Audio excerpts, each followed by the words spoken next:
الرحمن الرحیم نحمده ونصلی علی رسوله الکریم انا انزلناه فی لیلۃ القدر وما ادراک ما لیلۃ القدر۔ اللہ تعالیٰ کی عادت ہے کہ اللہ تعالیٰ اس دنیا کے نظام کو مساوات کی بنیاد پہ اللہ نے اس نظام کو نہیں چلایا۔ سب ایک جیسے نہیں ہیں اس دنیا میں۔ اللہ تعالیٰ نے انسانوں کو تمام مخلوق پہ ترجیح عطا فرمائی ہے۔ پھر انسانوں میں بھی سب کو ایک جیسا مقام نہیں دیا۔ پیغمبروں کو اللہ تعالیٰ نے عام لوگوں پر فضیلت عطا فرمائی۔ پھر پیغمبروں کو بھی ایک جیسا مقام نہیں دیا۔ اللہ تعالیٰ نے پیغمبروں میں حضرت ابراہیم علیہ السلام، موسیٰ علیہ السلام، عیسیٰ علیہ السلام اور سید الانبیاء محمد صلی اللہ علیہ وسلم کو باقی پیغمبروں پر فضیلت عطا فرمائی۔ اور پھر ان چاروں کو بھی ایک جیسا مقام اللہ نے نہیں دیا۔ ان میں سب سے افضل مقام اللہ نے اپنے حبیب محمد صلی اللہ علیہ وسلم کو عطا فرمایا۔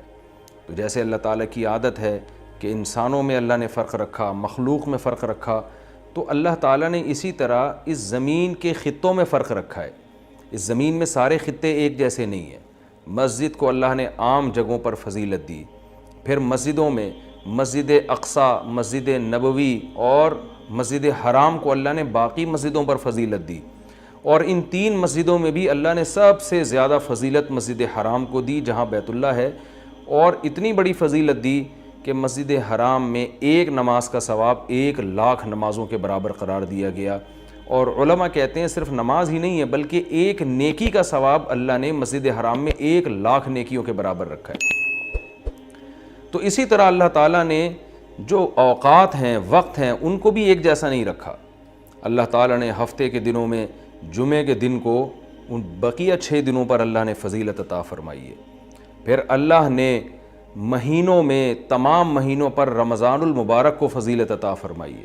آپ رمضان میں جب کوئی نیکی کرتے ہیں تو پورے سال کی نیکی ایک طرف اور رمضان کی نیکی ایک طرف، کئی گنا اجر اس کا بڑھ جاتا ہے۔ اسی طرح سے اللہ رب العزت نے پورے رمضان کو بھی ایک جیسا نہیں رکھا، بلکہ اللہ نے رمضان کے آخری عشرے کو پچھلے 2 عشروں پہ اللہ نے فضیلت دی ہے کہ رمضان کے آخری عشرے میں عبادت کا ثواب بقیہ 2 عشروں سے زیادہ ہے۔ یہی وجہ ہے کہ آپ صلی اللہ علیہ وسلم رمضان کے آخری عشرے میں شد میزرہ، امی عائشہ رضی اللہ تعالیٰ عنہ فرماتی ہیں تہبند کس لیا کرتے تھے۔ یہ کنایہ ہے عبادت سے کہ بالکل پوری رات آپ صلی اللہ علیہ وسلم عبادت کیا کرتے تھے۔ اور کمال کی بات یہ ہے کہ رمضان کے آخری عشرے کی جو 10 راتیں ہیں یا 9 راتیں ہیں، ان میں بھی پھر اللہ نے 9 کو برابر نہیں قرار دیا، بلکہ ان میں ایک رات ایسی اللہ نے بنائی جو پورے رمضان کی تمام راتوں سے افضل اور پورے سال کی تمام راتوں سے افضل، اور اس کا نام بھی اللہ نے خود متعین کیا کہ اس کا نام ہے لیلۃ القدر۔ قدر کا مطلب مرتبے والی، قدر و منزلت والی، اونچے مقام والی رات۔ تو یہ اللہ کی عادت ہے کہ جیسے آپ دیکھتے ہیں کہ مختلف قسم کی کمپنیاں مختلف پیکیجز نکالتی ہیں اپنی پروڈکٹ کو سیل کرنے کے لیے، لوگوں کو فائدہ پہنچانے کے لیے، خود پیسے کمانے کے لیے۔ اللہ کو ہماری ضرورت نہیں ہے ہماری عبادت کی۔ اللہ کو اس بات کی ضرورت نہیں ہے کہ ہم اس کی عبادت کریں تو اس کو کوئی فائدہ ہوگا، لیکن اللہ ہمیں فائدہ پہنچانے کے لیے، ہمیں عبادت کی طرف لانے کے لیے، ہماری تربیت کے لیے کہ یہ کسی طرح کسی بہانے آ جائیں۔ جیسے دیکھیں مارکیٹوں میں سیل لگتی ہے نا، چیزیں سستی ہو جاتی ہیں، کمپنی کا تو اس میں اپنا مفاد ہوتا ہے، تو غریب سے غریب آدمی بھی اس سیل کی وجہ سے سستے میں وہ چیزیں خریدنا شروع کر دیتے ہیں۔ تو اللہ تعالیٰ کا تو کوئی مفاد نہیں ہے ہم سے، لیکن اللہ ہمیں فائدہ پہنچانے کے لیے مختلف قسم کے پیکیج دیتے ہیں کہ آؤ رمضان کا ایک پیکیج ہے جس میں گناہ گاروں کو توبہ کی توفیق ملتی ہے۔ پورے سال کچھ نہیں کیا تو کچھ رمضان میں کر لو، پورے سال مسجد میں عبادت کی توفیق نہیں ملی تو چلو عمرہ کی آج تمہیں توفیق ملی، مسجد حرام میں عبادت کر لو، یہاں تو میں 1 پر 1,00,000 تمہیں دوں گا۔ تو یہ جو اللہ کی طرف سے پیکیج ہمیں ملتے ہیں یہ اللہ کے فائدے کے لیے نہیں، ہمارے فائدے کے لیے، کہ ہم جیسے نالائق شاید ثواب کا سن کے کہ بھئی ایک نیکی کا ثواب بہت زیادہ بڑھا چڑھا کر دیا جا رہا ہے، تو جیسے مارکیٹوں میں غریب آدمی بھی وہ اس جو ہے پیکیج کی وجہ سے خریداری کے لیے پہنچ جاتا ہے، تو اسی طرح جو بھی آخرت کی لالچ رکھنے والے لوگ ہیں، اگرچہ وہ گنہگار ہیں لیکن اس پیکیج سے فائدہ اٹھانے کا اللہ ان کو موقع دیتا ہے۔ پورے سال کچھ نہیں کیا تو اب آؤ، میری طرف سے سیل لگی ہوئی ہے، میری طرف سے ایک نیکی پہ لاکھوں نیکیاں دی جا رہی ہیں، آؤ میری طرف اور اس بہانے کچھ عبادت کر لو۔ تو عقل مند لوگ اللہ کی اس آفر سے فائدہ اٹھاتے ہیں، اللہ کی طرف سے پیش کردہ اس آفر سے، اور اللہ کی اس رحمت سے فائدہ اٹھاتے ہیں۔ تو وہ رحمت کیا ہے؟ قرآن نے اس رحمت کو بیان کیا کہ یہ جو لیلۃ القدر کی رات ہے، یہ اللہ کی طرف سے اتنا بہترین پیکیج ہے کہ قرآن خود اس کا تذکرہ کرتا ہے، لیلۃ القدر خیر من الف شہر۔ فرمایا کہ اللہ کہہ رہا ہے کہ کسی نے 1000 مہینے عبادت کی، جو تقریباً 83 سال بنتے ہیں، تو 83 سال کی عبادت کا اجر ایک طرف اور اس ایک رات کی عبادت کا اجر ایک طرف۔ آپ بتائیے کتنا بہترین اللہ کی طرف سے یہ اللہ کی رحمت کا معاملہ ہے، اور اللہ کی طرف سے یہ کتنا بہترین پیکیج ہے۔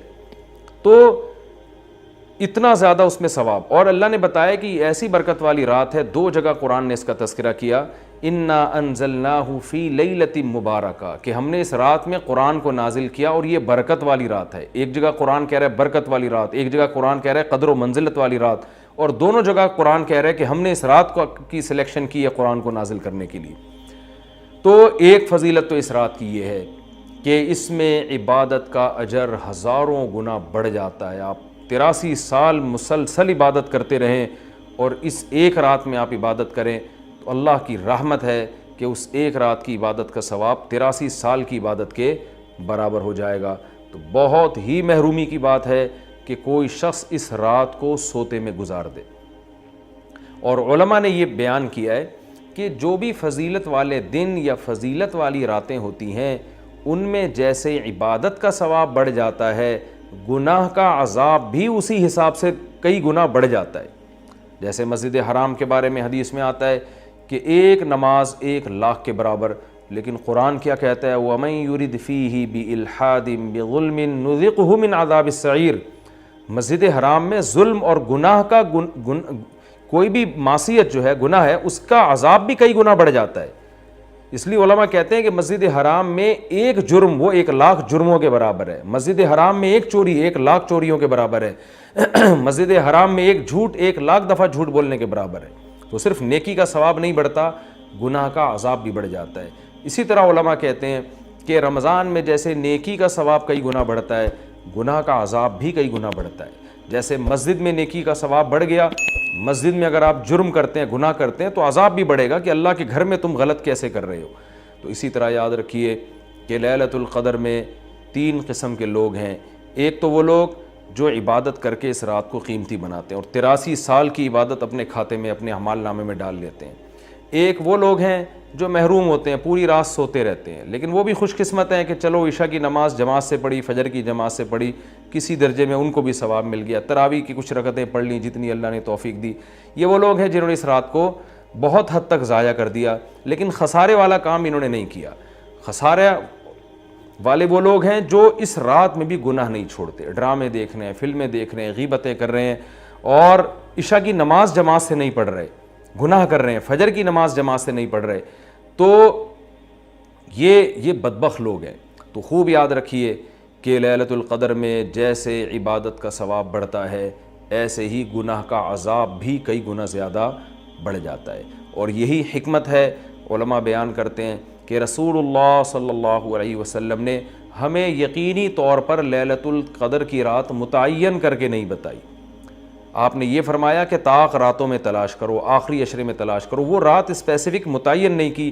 اس میں یہی حکمت علماء بیان کرتے ہیں کہ اگر وہ رات متعین کر دی جاتی اور پھر اس رات میں کوئی پوری رات سو کے ضائع کرتا تو اللہ کی اس پر حجت تام ہو جاتی۔ اللہ کہتے تجھے تو پتہ تھا کہ آج لیلۃ القدر کی رات ہے، تو نے آج گناہ کیسے کیا، تو نے اس رات کو ضائع کیسے کیا، تو اور زیادہ عذاب آ سکتا تھا، ایسا نہ ہوتا کہ دنیا میں ہی عذاب آ جاتا۔ تو اس لیے اللہ نے اس کو مخفی کر دیا، کہ تھوڑا سا کنفیوژن میں ڈال دیا، کہ تاکہ اس میں اگر کوئی اس رات کو ضائع کرتا ہے تو اس کو یقینی طور پر افسوس نہ ہو، کہ ہو سکتا ہے وہ یہ سوچے شاید آج کی رات نہ ہو، بلکہ ہو سکتا ہے کل یا پرسوں کی رات لیلۃ القدر ہو جائے۔ ایک حکمت تو علماء یہ بیان کرتے ہیں۔ دوسری حکمت یہ بیان کرتے ہیں کہ اگر لیلۃ القدر کی رات متعین کر دی جاتی اور اس رات اتفاق سے کوئی سوتا رہ جاتا، بیماری کی وجہ سے عبادت نہ کر پاتا، تو پھر وہ بقیہ راتوں میں بالکل بھی عبادت نہ کرتا۔ وہ کہتا ہے لیلۃ القدر تو گزر گئی، اب میں رات جاگ کے کیا کروں گا، اصل جو اللہ کی طرف سے رحمت والا معاملہ تھا وہ تو میں نے ضائع کر دیا۔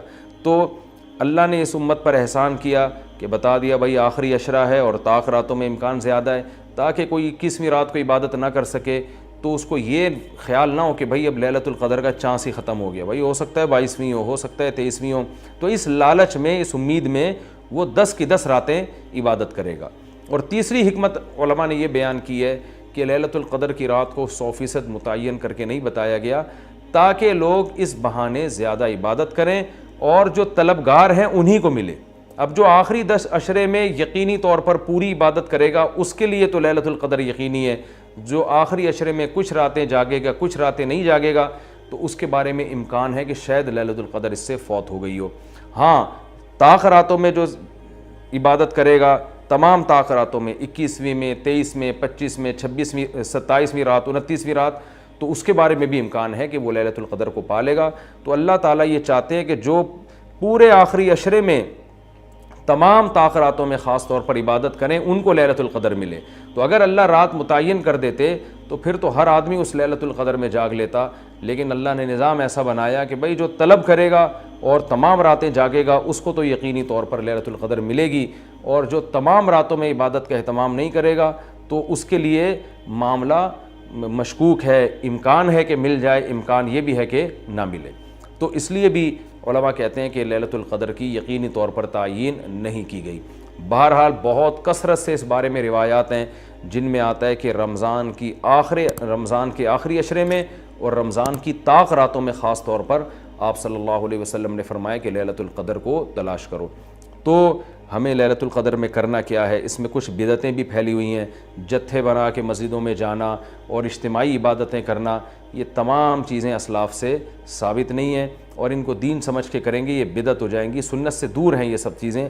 انفرادی عبادت ہونی چاہیے، نماز کا کوئی الگ سے مخصوص طریقہ ثابت نہیں ہے لیلۃ القدر کی رات میں، جو طریقے سے عام آپ نمازیں پڑھ رہے ہیں وہی اسی طریقے سے، یہ نہیں کہ پہلی رکعت میں یہ صورت دوسری میں یہ صورت، یہ تمام چیزیں لوگوں میں پھیلی ہوئی ہیں، یہ بدعت ہے، ان کا حقیقت سے سنت سے کوئی تعلق نہیں ہے۔ تلاوت کریں، دعائیں مانگیں اور تہجد کی نماز پڑھیں، جتنے نوافل اللہ آپ کو توفیق دیتا ہے، آپ جیسے عام معمول ہے نوافل پڑھنے کا اسی طرح پڑھیں، اور بہتر ہے گھر میں عبادت کریں۔ گھر میں اگر مشکل ہو رہی ہے تو مسجد میں بھی جا سکتے ہیں، لیکن نوافل گھر میں پڑھنا یہ مسجد میں پڑھنے سے زیادہ افضل ہے۔ مسجد میں شور شرابہ کرنا، لیلۃ القدر کے نام پہ جتھے بنا کے بیٹھنا، پھر لیلۃ القدر کی رات پہ پوری رات پروگرام چلنا مسجدوں میں، یہ سب چیزیں لوگوں کو عبادت سے غافل کرنے والی ہیں۔ بیان بھی ہونے چاہیے مختصر، آدھا گھنٹہ ہو گیا، 1 گھنٹہ ہو گیا، باقی وقت عبادت میں لگانا چاہیے۔ دوسری بات یہ کہ اتنی کثرت سے عبادت کرنا کہ آپ کا دماغ ہی خراب ہونا شروع ہو جائے، نیند سے حالت خراب ہو جائے، تو یہ بھی ٹھیک نہیں ہے۔ کچھ دیر آرام بھی کرنا چاہیے تاکہ جتنی عبادت ہو وہ طبیعت میں نشاط کے ساتھ اور فریشنس کے ساتھ ہو، آپ اس میں ٹینشن میں نہ آ رہے ہوں۔ اور ایک اہم بات یہ بھی ہے کہ اصل عبادت گناہ چھوڑنا ہے۔ آپ صلی اللہ علیہ وسلم نے لیلۃ القدر میں ہمیں جو دعا سکھائی ہے اس دعا کا مفہوم بھی یہی ہے۔ صحیح حدیث میں دعا آتی ہے کہ لیلۃ القدر میں یہ دعا مانگو، اللہم انک عفو تحب العفو فاعف عنا، اے اللہ تو سراپا معافی ہے، معافی کو پسند کرتا ہے، ہمارے گناہوں کو معاف کر دے۔ تو اس سے پتہ چلتا ہے کہ لیلۃ القدر میں نبی ہمیں یہ سکھا رہے ہیں، یہ سمجھا رہے ہیں کہ گناہوں سے توبہ کرنی ہے، معافی مانگنی ہے۔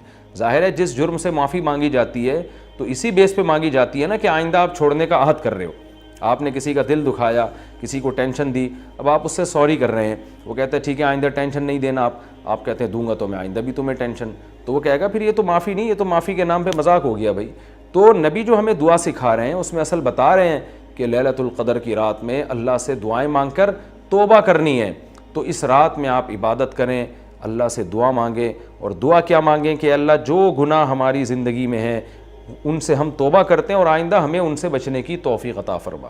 گناہ کیا ہے؟ نمازوں کا قضا کرنا، داڑھی کاٹنا، خواتین کا بے پردگی کرنا، اور سود لینا، بہنوں کی وراثت نہ دینا، اور جاندار کی جو تصویریں آج کل لوگوں نے گھروں میں ڈیکوریشن کے طور پر تصویریں لگائی ہوئی ہوتی ہیں، یہ سب ناجائز ہیں۔ آپ صلی اللہ علیہ وسلم نے فرمایا ان من اشد الناس عذابا یوم القیامۃ المصورون، کہ سب سے سخت ترین عذاب قیامت کے دن تصویر بنانے والے کو ہوگا۔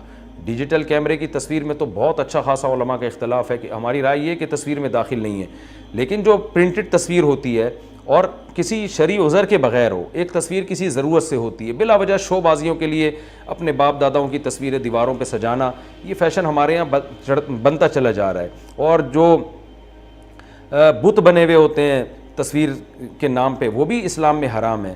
تو ان سب چیزوں سے ہمیں لیلۃ القدر میں توبہ کرنی ہے، شراب سے، زنا سے، بد نظری سے، والدین کی نافرمانی سے، رشتہ داری توڑنے سے۔ آپ صلی اللہ علیہ وسلم نے فرمایا جو خونی رشتوں کو توڑتا ہے وہ جنت میں داخل نہیں ہوگا۔ لیلۃ القدر کی رات میں آپ اپنے خونی رشتوں کو منا لیں۔ اس رات میں آپ اگر رشتے کو جوڑیں گے اس کا ثواب کئی گنا زیادہ ملے گا، اس کی برکتیں بہت زیادہ ہوں گی۔ تو اس رات میں صدقہ خیرات بھی کرنا چاہیے، اور ان تمام جرائم سے، نماز چھوڑنے کا گناہ، سود کا گناہ، وراثت کھانے کا گناہ، جو بھی ناپ تول میں کمی کا گناہ، آپ اگر کسی ادارے میں جاب کرتے ہیں، آپ تنخواہ پوری لے رہے ہیں مگر آپ کام میں ڈنڈی مار رہے ہیں، یہ خیانت ہے جس سے قرآن نے روکا ہے۔ یہ بھی ایک جرم ہے، اس جرم سے بھی ہم نے اس رات میں توبہ کرنی ہے۔ اگر کوئی کرایہ دار مالک مکان کے گھر کو امانت کے طور پہ استعمال نہیں کرتا، یہ بھی امانت میں خیانت ہے۔ اور اگر مالک مکان کرایہ دار کو تنگ کرتا ہے، یا کرایہ دار مالک مکان کو ٹائم پہ کرایہ نہیں دیتا، یہ بھی جرم ہے جس کو قرآن بیان کرتا ہے امانت میں خیانت۔ تو جہاں بھی دو آدمیوں کا معاملہ ہو رہا ہے اور اس میں آپ ڈنڈی مار رہے ہیں، یہ بہت بڑا جرم ہے۔ قرآن میں اہل جنت کی یہ صفات بیان نہیں کی گئی ہیں۔ تو اخلاق کو اپنے درست کرنا، آپ صلی اللہ علیہ وسلم نے فرمایا منافق کی 3 نشانیاں ہیں، بات کرتا ہے، جھوٹ بولتا ہے، امانت دی جائے تو خیانت کرتا ہے، اور جب کسی سے بحث مباحثہ کرتا ہے تو گالم گلوچ پہ آ جاتا ہے۔ آج دیکھیں دفتروں میں کیا حال ہے، بات بات پہ گالیاں، ذرا سا کوئی مسئلہ ہوتا ہے فوش فوش گالیاں نکالنا شروع کر دیتے ہیں۔ تو یہ تمام چیزیں ایسی ہیں جن سے ہمیں اس رات میں توبہ کرنی ہے۔ اللہ تعالیٰ سے دعا ہے کہ لیلۃ القدر کی رات اللہ ہم سب کے لیے خیر اور برکت والی بنائے، اور اس رات میں ہمیں عبادت کی توفیق عطا فرمائے، اور اس رات میں ہمیں گناہوں سے سچی توبہ کی توفیق عطا فرمائے۔ حدیث کیا کہتی ہے؟ نبی نے دعا سکھائی کہ اے اللہ اتنا خوف، زیادہ خوف مسلط ہو گیا تو پڑھائی سے بھی گئے، نیند سے بھی گئے، کھانے سے بھی گئے۔ تو اللہ کا بھی اگر زیادہ خوف پیدا ہو گیا صحت بھی خراب ہوگی۔ بعض لوگوں کے دل میں جہنم کی آگ کا بہت خوف مسلط ہو جاتا ہے، وہ عبادت سے بھی جاتے ہیں، پھر وہ لائف کو جتنا انجوائے کرنا چاہیے جس شریعت نے اجازت دی اتنا بھی نہیں کر پاتے۔ تو اس لیے ہمارے نبی نے دعا سکھائی، اللہم اقسم لنا من خشیتک ما تحول به بیننا وبین معصیتک۔ یہ میں مناجات مقبولہ کی دعاؤں کا ایک تھوڑا سا تعارف پیش کر رہا ہوں آپ کے سامنے کہ کتنی پیاری دعائیں ہیں۔ اے اللہ ہمیں اتنا خوف اپنا دے دے جو ہمارے اور تیری نافرمانی کے درمیان آڑ، کیونکہ خوف کا مقصد ڈرنا برائے ڈرنا نہیں ہے، خوف کا مقصد ہے جہنم سے بچنا، اور وہ جب بچیں گے جب گناہ سے بچیں گے۔ تو کم سے کم اتنا خوف تو ہو کہ جب گناہ کی طرف دل مائل ہو تو تیرا خوف رکاوٹ بن جائے، گناہ سے روک لے ہم کو۔ وَمِن طَاعَتِكَ مَا تُبَلِّغُنَا بِهِ جَنَّتَكَ، اپنی اطاعت کا اتنا جذبہ دے دے جو ہمیں جنت تک پہنچا دے۔ کیا ہو گیا بھائی؟ کیا ہوا؟ اچھا، وَمِن طَاعَتِكَ مَا تُبَلِّغُنَا بِهِ جَنَّتَكَ، یہ اسی کی تکمیل ہے۔ وَمِنَ الْيَقِينِ، یہ بڑا پیارا جملہ ہے، وَمِنَ الْيَقِينِ مَا تُهَوِّنُ بِهِ عَلَيْنَا مَصَائِبَ الدُّنْيَا۔ اے اللہ اپنا اتنا یقین دے دے، اتنا یقین، تیری ذات پہ اتنا یقین آ جائے کہ تو سب کچھ کرنے والا تو ہی ہے، اتنا یقین آ جائے کہ دنیا کی مصیبتیں ہلکی لگنے لگیں، ڈپریشن میں نہ جائیں ہم مصیبتوں کی وجہ سے۔ جو اللہ کو نہیں مانتے نا، جب وہ دیکھتے ہیں کوئی ٹینشن آ رہی ہے تو وہ کہتے ہیں یار اس ٹینشن کی یہ وجہ ہے اور یہ وجہ تو ختم نہیں ہوگی، تو میں تو ٹینشن میں زندگی گزاروں گا، وہ خودکشی کی طرف جائیں گے۔ اور جس کو پتہ ہے کہ یہ دینے والا کون ہے؟ اللہ، وہ میرا خیر خواہ ہے، وہ مجھے سنورنے اور بنانے کے لیے دے رہا ہے، وہ یہ ٹینشن دور بھی کر سکتا ہے، وہ کسی سبب کا محتاج نہیں ہے، اس میں میرا فائدہ ہے، تو اس سے وہ ٹینشن کیا ہو جائے گی؟ ہلکی۔ تو اے اللہ اتنا یقین اپنا دے دے جس یقین کی وجہ سے دنیا کی مصیبتیں ہمیں ہلکی لگنے لگیں۔ اگر اتنا بھی یقین نہیں ہے تو یہ یقین نہیں ہے۔ وَمِنَ الْيَقِينِ مَا تُهَوِّنُ بِهِ عَلَيْنَا مَصَائِبَ الدُّنْيَا وَمَتِّعْنَا بِأَسْمَاعِنَا وَأَبْصَارِنَا وَقُوَّاتِنَا أَبَدًا مَا أَبْقَيْتَنَا۔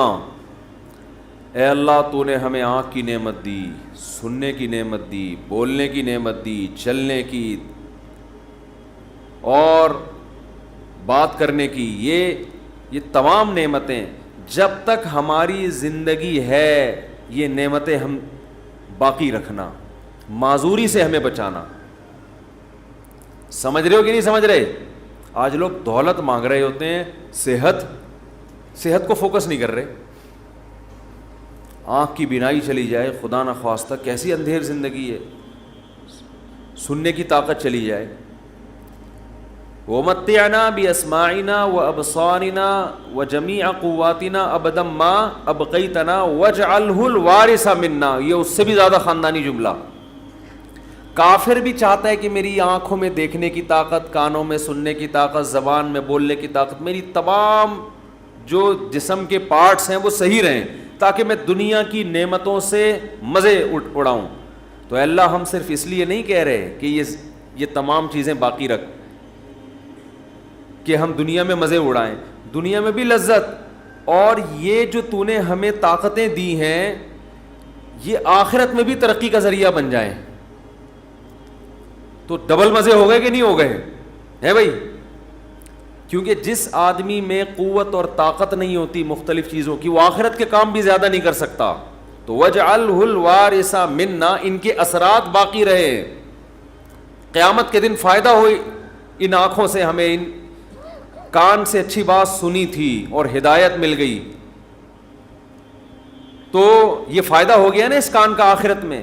آنکھوں سے اچھی چیز دیکھی اور ہدایت مل گئی، اللہ کی نشانیاں دیکھیں اور عبرت حاصل ہوئی ان آنکھوں سے. ماں باپ کی زیارت کی، بیت اللہ حج کی، اللہ کے گھر کی زیارت کی. تو یہ آنکھوں کی لذت بھی ہے، اور اس لذت سے دنیا کا فائدہ بھی اور آخرت کا فائدہ بھی. وَاجْعَلْهُ الْوَارِثَ مِنَّا وَاجْعَلْ ثَأْرَنَا عَلَى مَنْ ظَلَمَنَا وَانْصُرْنَا عَلَى مَنْ وَاجْعَلْ ثَأْرَنَا عَلَى مَنْ ظَلَمَنَا وَانْصُرْنَا عَلَى مَنْ عَادَانَا. جو ہم سے دشمنی کرے اے اللہ تو اس کے خلاف ہماری مدد کر. دنیا میں بہت سارے دشمن ہیں، کچھ کو آپ جانتے ہیں، بہت سو کو نہیں جانتے. وَلَا تَجْعَلْ مُصِيبَتَنَا فِي دِينِنَا. اے اللہ اگر کوئی مصیبت مقدر میں ہے ہی تو وہ دنیا کی طرف پھیر دینا، دین ہمارا اس سے محفوظ رکھنا. دنیا کی مصیبت ختم ہو جاتی ہے، دین پہ کو نقصان اگر ہو گیا اس کے اثرات ہمیشہ ہمیشہ رہیں گے. وَلَا تَجْعَلْ مُصِيبَتَنَا فِي دِينِنَا وَلَا تَجْعَلِ الدُّنْيَا أَكْبَرَ هَمِّنَا. یہ جب مانگا کرے نا خوب شوق سے، اس کا مفہوم سوچ کے، اے اللہ دنیا ہمارا بڑا غم نہ بنا دینا کہ ہماری بڑی چاہت ہی کیا ہو. آج آپ دیکھیں، آپ کسی سے پوچھیں تجھے دنیا میں سب سے بڑی ٹینشن کیا ہے، وہ کیا بزنس. تیرا سب سے بڑا مسئلہ کیا ہے؟ صحت. تیرا سب سے بڑا مسئلہ کیا ہے؟ بیوی ٹھیک ہو جائے. تیرا سب سے بڑا مسئلہ کیا ہے جو تو چاہتا ہے؟ یار میرا سب سے بڑا مسئلہ ہے میری شادی ہو جائے. تیرا سب سے بڑا مسئلہ کیا ہے؟ یار ابا ٹھیک ہو جائیں. تیرا سب سے بڑا مسئلہ کیا ہے؟ یار میرے بال نہیں ہیں سر پہ، میں سارا دن اسی کوشش میں لگا رہتا ہوں سر پہ بال نکل آئیں. بھائی تیرا سب سے بڑا مسئلہ کیا ہے؟ بھائی مجھے اللہ نہ کرے کینسر ہے، میرا سب سے بڑا مسئلہ اس وقت یہ بن چکا ہے میرا کینسر کسی طرح سے ٹھیک ہو جائے. بھائی تیرا سب سے بڑا مسئلہ کیا ہے؟ یہ لوگوں کی آپ سروے کریں تو یہی ہوگا نا. سمجھ میں آ رہی ہے بات؟ اکبر ہمینا کا مطلب سب سے بڑا مسئلہ، سب سے بڑی ٹینشن. بھائی تیرا سب سے بڑا مسئلہ کہ یار میرے بچے میرے قابو میں نہیں ہیں، میری سب سے بڑی خواہش ہے میرے بچے انسان کے بچے بن جائیں. بھائی تیرا سب سے بڑا مسئلہ کیا ہے؟ بھائی اس کا سب سے بڑا مسئلہ اس کو خدا نخواستہ فالج ہوا ہے، اس کی ابھی سب سے بڑی کوشش یہی کہ فالج ٹھیک ہو جائے اس کا. نبی دعا سکھا رہے ہیں یہ کبھی بھی ہمیشہ اللہ سے پناہ مانگو، اے اللہ یہ چیزیں میرے مسئلے تو رہیں، سب سے بڑے مسئلے نہ رہیں. سب سے بڑا مسئلہ ایک ہی ہو، آخرت. بھائی یہ مسئلہ ختم ہو گیا، کوئی دوسرا مسئلہ آ جائے گا آپ کے ساتھ. کیا خیال ہے؟ ادھر میری طرف دیکھیں نا، ادھر کیوں دیکھ رہے ہیں؟ ابھی آپ کا سب سے بڑا مسئلہ ہے میرا بیان سنیں آپ بیٹھ کے. اچھا مجھے کچھ اس وجہ سے دیکھ رہے تھے آپ مجھے. اچھا ٹھیک ہے ٹھیک ہے میں دیتا ہوں، اس میں دیتا ہوں دعا میں. 4 لاکھ روپے جمع ہوا ہے، ابھی جمع کرنا ہے 25-30 لاکھ. اچھا میں جمعے کی نماز کے بعد دیتا ہوں. تو سب سے بڑا مسئلہ جو میرا اور آپ کا ہو تو حدیث میں آتا ہے کہ اللہ سے دعا مانگو لا تجعل الدنیا اکبر ہمنا، اے اللہ یہ دنیا کے جو بکھیڑے اور مسائل ہیں یہ ہمارا سب سے بڑا مسئلہ نہ ہو. سب سے بڑا مسئلہ ہمارا ایک ہو بھائی، کینسر ٹھیک ہو یا نہ ہو، آخرت صحیح ہو جائے. ہم نے ایسے علماء کو دیکھا ہے موت کے وقت شفا کی زیادہ فکر نہیں ہے ان کو کہ میں ٹھیک ہو جاؤں، فکر یہ ہے کہ بھلے مر جاؤں لیکن مغفرت ہو جائے آخرت میں. ہمارے ایک استاذ تھے 45-50 سال بمشکل ان کی عمر ہوگی، بیمار ہو گئے بہت سخت. تو میں جب بھی ان سے ملنے کے لیے جاتا ان کی عیادت کے لیے، عام طور پہ جب آپ بیمار کی عیادت کے لیے ملے تو بس وہ ایک ہی چیز کر رہا ہوگا، یار میں ٹھیک ہو جاؤں، بس میں ٹھیک ہو جاؤں، بس میں ٹھیک ہو جاؤں، فلاں ڈاکٹر. وہ اس کے علاوہ اس کی کوئی چاہت نہیں ہوتی. ہم جب ان سے ملنے کے لیے گئے تو بڑی شدید تکلیف میں، نلکیاں لگی ہوئی ہیں، ڈرپ چڑھ رہی ہے، بہت کمزور ہو گئے. ہم نے کہا کیسی طبیعت ہے؟ کہہ رہے طبیعت ٹھیک نہیں ہے، دعا کرو اللہ مجھے شفا دے دے. پھر تھوڑی دیر میں کہنے لگے بس دعا کرو اللہ مجھ سے آخرت میں حساب نہ لے. ہر تھوڑی دیر کے بعد بھائی اگر میری زندگی ختم ہو رہی ہے تو بس دعا کرو اللہ مجھ سے آخرت میں حساب نہ لے. دنیا دار آدمی کہتا ہے بس ختم ہو رہی ہے تو نہیں، ختم نہیں ہو، بس یہ دعا کرو، یہ میں مرنا نہیں چاہتا بھائی میں کسی بھی قیمت پہ. وہ اللہ سے مانگ بھی رہے کہ شفا، ہم اللہ کے بندے ہیں، ہم نے اللہ کے سامنے یہ تھوڑی کہنا ہے کہ اللہ تیری مرضی ٹھیک کرتا ہے تو کر دے، نہیں تو نہیں، یہ نہیں، ہم نے تو دعا تو یہی مانگنی ہے اللہ ہم کمزور ہیں ٹھیک کر دے. بڑا مسئلہ اس سے بھی بڑا ہے، وہ کیا ہے؟ آخرت. کمپیئر ہے، کمپیریٹیو ڈگری ہے. اگر کوئی مسئلہ آپ کا سب سے بڑا ہے تو آخرت اس سے بھی بڑا مسئلہ ہونا چاہیے. اگر آپ کا مسئلہ آپ کی بیگم ہے تو آخرت اس سے بھی بڑا مسئلہ ہونا چاہیے. اکبر ہمنا، سب سے بڑا مسئلہ میرا اور آپ کا کیا ہونا چاہیے؟ اللہ. اب یہ ہم کبھی بیان میں سن لیتے ہیں لیکن جب آپ پراپر یہ دعائیں مانگتے رہیں گے اے اللہ میرا سب سے بڑا مسئلہ دنیا نہ ہو، تو دل پہ اثر ہوگا کہ نہیں ہوگا؟ اس کا استحضار ہوگا کہ نہیں ہوگا کہ میں تو اللہ سے بار بار یہی مانگتا ہوں کہ میرا سب سے بڑا مسئلہ دنیا نہ ہو، اور آج میں نے سب سے بڑا مسئلہ اس کو بنایا ہوا ہے. وَلَا تَجْعَلِ الدُّنْيَا أَكْبَرَ هَمِّنَا وَلَا مَبْلَغَ عِلْمِنَا، میری نالج کی انتہا بھی دنیا نہ ہو.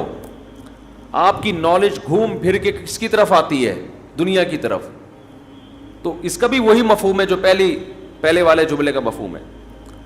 وَلَا مَبْلَغَ عِلْمِنَا وَلَا غَایَةَ رَغْبَتِنَا وَلَا تُسَلِّطْ عَلَيْنَا مَن لَّا يَرْحَمُنَا، اے اللہ کوئی ایسا شخص ہم پہ مسلط نہ کر جو ہم پہ رحم نہ کرے. ہر آدمی کے اوپر کوئی نہ کوئی ہوتا ہے. آپ گھر کے سربراہ ہیں تو عورت کے اوپر آپ مسلط ہیں، وہ یہ دعا مانگ سکتی ہے. آپ دفتر میں جاتے ہیں تو آپ کا باس آپ پہ مسلط، علاقے کا ناظم آپ پہ مسلط، صدر وزیر اعظم آپ پہ مسلط. تو اللہ جو بھی ہمارے بڑے ہیں ان کی طبیعت میں رحم کا جذبہ رکھ. وَلَا تُسَلِّطْ عَلَيْنَا مَن لَّا يَرْحَمُنَا وَلَا لا تجعل الدنیا اکبر ہمنا ولا مبلغ علمنا ولا غایت رغبتنا ولا تسلط علینا من لا یرحمنا. یہاں تک دعا ہے یہ، اور بہت ساری دعائیں. اللہم اجعل حبک احب الاشیاء الی، اے اللہ میں دنیا میں جتنی چیزوں سے محبت کرتا ہوں، میں نہیں کہہ رہا کہ وہ محبت ختم کر دے، اپنی محبت ان تمام چیزوں پہ غالب کر دے. سب سے محبت ہو، لیکن جہاں تیری محبت اور مخلوق کی محبت میں ٹکراؤ ہو وہاں غالب کون ہو؟ تیری محبت. کیا مطلب؟ کبھی کسی کو خوش کرنے کے لیے تجھے ناراض کرنا پڑے تو اس کو ناراض کر دوں، تجھے ناراض نہ کروں. جس سے زیادہ محبت ہوتی ہے اس کے لیے چھوٹے محبوب کو انسان ناراض کر دیتا ہے، چھوٹے کے لیے بڑے محبوب کو انسان ناراض نہیں کرتا. یہ نہیں ہوتا. وَاجْعَلْ خَوْفَكَ أَخْوَفَ الْأَشْيَاءِ إِلَيَّ، اے اللہ دنیا میں بہت ساری چیزیں ایسی جن سے انسان خوف زدہ ہوتا ہے اور ہونا چاہیے. تو میں یہ نہیں کہتا چیزوں کا خوف ہی ختم کر دے, لیکن اپنے خوف کو ان تمام خوفوں پہ غالب کر دے. اپنے خوف کو ان تمام خوفوں پہ, جہاں تیری نافرمانی ہو وہاں کسی سے نہ ڈروں میں, جو اکھاڑنا ہے اکھاڑ لو بھائی, نماز نہیں چھوڑ سکتا میں. ہوتا ہے نا, باس کہہ رہا ہوتا ہے آپ کو اجازت نہیں ہے نماز پڑھنے کی, بھائی آپ نے جو اکھاڑنا ہے اکھاڑ لو. ہمارے ایک رشتے دار تھے کیا ہیں, اللہ ان کی عمر میں برکت دے, شپ پہ تھے, کیپٹن. تو ان کے والد صاحب اتنا بیمار ہوئے کہ ہمارے نانا ہی, بتانے میں کوئی حرج نہیں ہے, بیمار ہوئے نانا ہمارے, یعنی اب ظاہر ہے میں ماموں کی بات کر رہا ہوں نا پھر یہ, تو بیمار ہو گئے وہ. ان کو اطلاع دی گئی شپ پہ کہ آپ کے والد صاحب بستر مرگ پر ہیں, بس اب دنیا سے جانے والے ہیں. انہوں نے کمپنی کو کہا کہ میرے والد صاحب کی طبیعت بہت خراب ہے, میں اس آخری وقت میں اپنے باپ کے ساتھ ہونا چاہتا ہوں. وہ بتا رہے تھے خود. کمپنی نے کہا کہ چھٹی نہیں ہے آپ کو. انہوں نے کہا ایسی کی تیسی, صحیح ہے نا, پکڑو چھٹی دینی ہے تمیز سے دو, نہیں دینی ہے تو میں چھوڑ کے جاؤں. یہ کیسے ہو سکتا ہے, میرا باپ دنیا سے جا رہا ہے اور میں یہاں کمپنی کے لیے بیٹھا رہا ہوں یہاں پہ. کمپنی بعد میں ہے, باپ کون ہے, پہلے ہے. تو خیر وہ دے دی ان کو تمیز سے چھٹی. انہوں نے تھوڑی بدماشی بھی کرنی پڑتی ہے, بھائی چھٹی دو مجھے, نہیں تو رکھو کسی دوسرے بندے کو, یہ میرا ہیڈک نہیں ہے. غیرت ختم نا, مارکیٹ میں غیرت ہی نہیں ہے. تو باپ ماں یہ رشتے ایسے تھوڑی ہے کہ آپ کمپنی باس چھٹی دے دیں گے تو چلا جاؤں گا, نہیں تو سر میں مجبور ہوں. بھائی تمہارے باپ کو بھی چھٹی دینی پڑے گی. تو ایسے ہی نماز کے لیے بھی ہمارے حضرت ایک واقعہ سنایا کرتے تھے, بس یہ واقعہ کر کے بیان ختم کرتا ہوں. کہ ایک صاحب کو اسلام آباد میں کسی کمپنی میں جاب ملی, تو کمپنی نے ان کو انٹرویو کے دوران بتا دیا کہ آپ کو نماز پڑھنے کی اجازت نہیں ہوگی. اس نے کہا میں یہ جاب, حالانکہ سارے انٹرویوز پورے ہو گئے تھے, سلیکشن ہو چکا تھا ان کو, لیکن آخری میں ان کو یہ بتا دیا. انہوں نے کہا میں نہیں کرتا یہ جاب, اچھی خاصی تنخواہ تھی. تو اس نے کہا کہ کیا آپ پکے نمازی ہیں؟ اس نے کہا نہیں میں تو نماز نہیں پڑھتا. میں کہ جب آپ ویسے ہی نہیں پڑھتے ہیں بھائی تو پھر آپ کو کیا مسئلہ ہے؟ اس نے کہا میں ویسے ہی نہیں پڑھتا, سست ہوں, کاہل ہوں, تمہارے مشورے پہ میں نماز چھوڑ دوں یار؟ ٹھیک ہے, کمپنی کے کہنے پہ میں چھوڑ دوں؟ خدا کہے گا نا کہ تیرا دل اپنا ہی نہیں چاہتا تھا, ہے بھائی تیرا اپنا دل نہیں چاہتا تھا, تو نالائق تھا, لیکن اب کمپنی اور خدا کا مقابلہ ہو رہا ہے تو اس کو تو نے خدا بنا لیا ہے.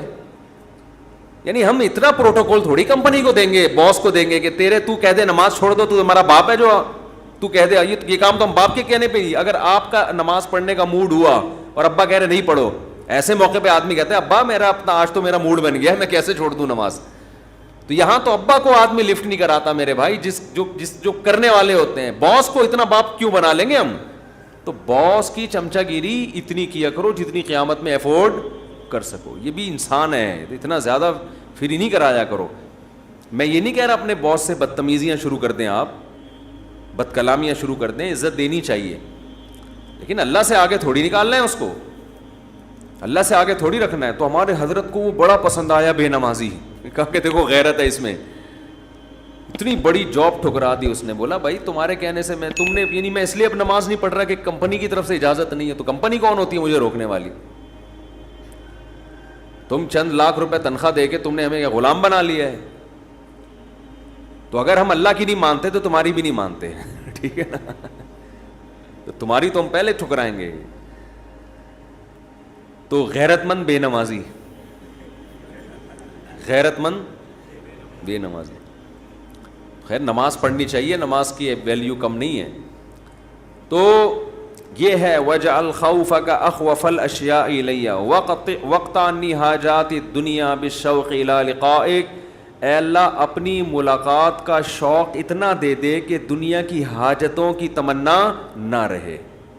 اتنا شوق ہو جائے کہ اس دنیا میں سب سے بڑا شوق ہی یہ بن جائے تو پھر یہ ثانوی درجے میں ہوں. اور آخری جملہ اس دعا کا وَإِذَا أَقْرَرْتَ أَعْيُنَ أَهْلِ الدُّنْيَا مِن دُنْيَاهُمْ فَأَقْرِرْ عَيْنِي مِنْ عِبَادَتِكَ. اے اللہ جب لوگوں کی آنکھیں اس دنیا سے ٹھنڈی ہوں, کسی کو پتہ چلا کہ بحریہ ٹاؤن میں 3 پلاٹ اس کے نام نکل آئے, آنکھیں ٹھنڈی ہو گئیں, بتاتا پھر رہے ہو بھائی ماشاءاللہ ادھر رشتہ ہو گیا, ہاں بھائی مفتی صاحب کا بیان اثر کر گیا ہے, آنکھیں ٹھنڈی ہوتی نا, گاڑی آ گئی, پیسہ آ گیا. تو اے اللہ اس وقت میری آنکھیں اپنی عبادت میں ٹھنڈی کرنا, مجھے عبادت کی ایسی لذت دے دے, اپنے سامنے راز و نیاز اور مناجات کی, اور اپنے سامنے دعا مانگنا اور نماز پڑھنا اور تیری تلاوت کرنا اور تیری عبادت کرنا, تیرے سے تعلق ایسا ہو جائے کہ میری آنکھیں دنیا سے ٹھنڈی نہ ہو. مجھے مزہ کس میں آئے؟ تجھ سے راز و نیاز کرنے میں. یہاں بھی یہ نہیں کہا جا رہا مجھے دنیا نہیں دینا, مجھے پلاٹ نہیں چاہیے, مجھے گاڑی نہیں چاہیے. چاہیے بھائی, کون مستغنی تھوڑی ہے اللہ سے, سب کچھ چاہیے, لیکن جو لذت ہو نا, لذت وہ ان چیزوں میں نہیں ہو, ان ٹکڑوں میں, کھلونوں میں. لذت کس میں ہو؟ آخرت میں, تجھ سے تعلق میں. تو وہ خرید لیں مناجات مقبولہ, کیونکہ دعائیں تو بہت ہیں نا, ہم کن کن دعاؤں پہ بیان کرتے ہیں. تو ایک دن ہفتے کو آپ نے جو اس میں لکھا ہوا ہے ہفتے کو یہ پڑھے, اتوار کو, آسانی کے لیے, ترتیب کے لیے, تو اس سے پورا ہفتہ 1 دن 2 دن 3 دن 4 دن پھر پڑھتے رہیں گے تو وہ دعائیں آہستہ آہستہ آپ کو یاد ہونا شروع ہو جائیں گی. پھر ایک دن آپ آٹو پے ہو جائیں گے, ٹھیک ہے نا, جیسے میں بعض چیزوں پہ آٹو پے ہو گیا ہوں, خود بخود منہ سے نکلنا شروع ہو جاتی ہیں, خود بخود کچھ چیزیں ہیں وہ پھر کبھی بیان میں بتاؤں گا انشاءاللہ. تو وہ آٹو پہ آ گیا ہوں میں, تو وہ خود بخود ہونا شروع, تو وہ آپ کو دعائیں آہستہ آہستہ خود بخود یاد, اور آپ کو محسوس ہوگا آپ کے دل کی کیفیت آہستہ آہستہ چینج ہو رہی ہے. اللہ تعالیٰ سمجھنے کی, عمل کی توفیق عطا